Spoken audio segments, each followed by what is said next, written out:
Hello, ang pangalan ko ay si Jamie Silacson Jr. Ako ay nasa grade 7 at 13 taong gulang. Alam mo ba kilala mo ba si Manuel Arguila? Kapag oo ay mabuti, kapag hindi ay okay lang. Nandito ako ikikwento ang kanyang buhay.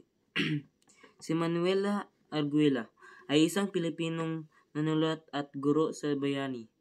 Nakilala sa kaniyang mga maikling kwento na naglalarawan ng buhay sa kanyuanan at kultura ng Pilipino noong panahon bago ang digmaan.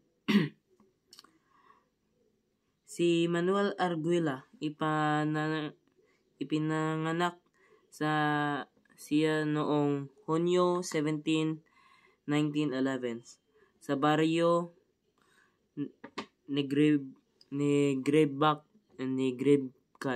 Negribkan, Bawangan sa La Union. Ang kanyang mga akda ay mahalagang ambag sa panitikang Pilipino sa wikang Ingles. Si Arguila ay hindi lamang isang manunulat kundi isang tunay na bayani.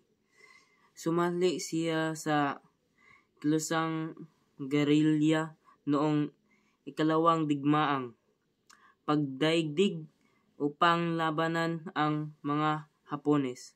Subalit nahuli siya at pinatay noong 1944. Sa kaibala ang kanyang maikling buhay. Ang kanyang mga akda ay naging mahalagang bahagi ng panitingan Pilipino. Ang sinulatan ng Manuel Arguila. Number 1 ay paano dinala ni Kuya Leon ang asawa niya sa buhay. Tungkol ito sa pag-uwi ni Leon sa probinsya kasama ng asawang si Maria na taga-lungsod. Ipinapakita rito ang pagkakaiba ng buhay sa probinsya at siyudad. Ikadawa, tag-araw. Kwento, ramdam mo ang init ng tag-init.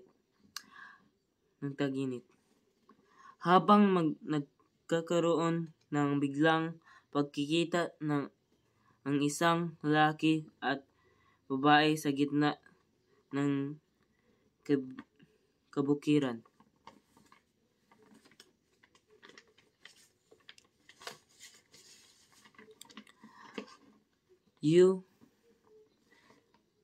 It's very important to learn the writer's backstory before you read his poem.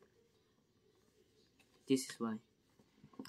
Mahalagang alamin ang pinagmumulan ng isang manunulat bago sagaan ang kanyang tula dahil maaari mo siyang maling manawaan. Isipin mo na inibento lang niya ang mga iyon dahil gusto lang niya magsulat ng tula. Pero sa katotohanan, galing pala ito kaibuturan ng kanyang puso. Salamat. Thank you.